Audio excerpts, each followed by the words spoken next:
1971 সালে যারা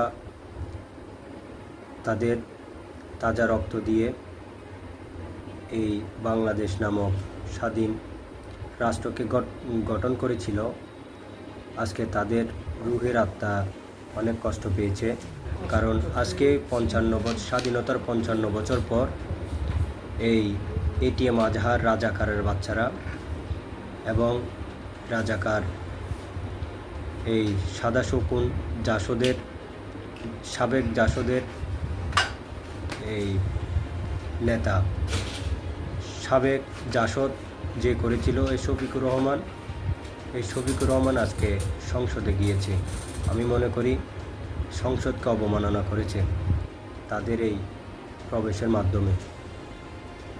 পবিত্র সংসদ ভবনটি আজকে অপবিত্র হয়েছে।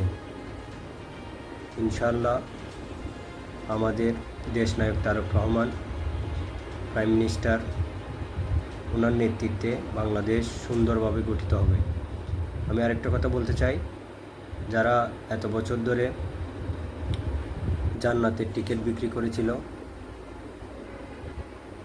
তাদের তো আসলে এটা প্রকাশ পেয়েছে 2026-এর নির্বাচনে।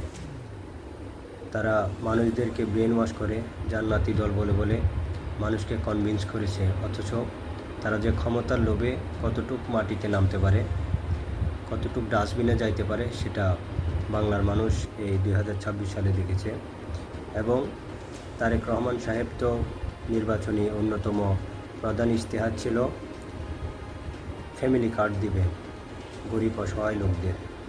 400 টাকার কফির কাপে যে চুমুক দেয় সে কি 2500 টাকার দুঃখ দুর্দশা বুঝবে একটা গরিব লোকের কাছে? যে 2500 টাকা প্রতি মাসে কতটুকু হইতে পারে তিনি বলতে পারেন।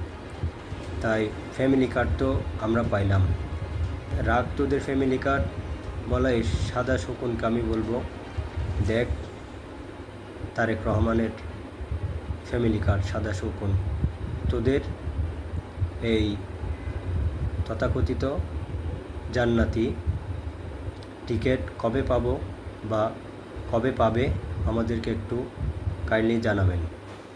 ধন্যবাদ।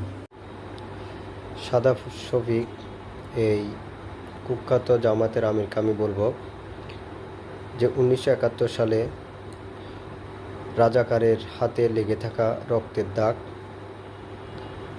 এখনও তাদের হাতের মধ্যে লেগে আছে।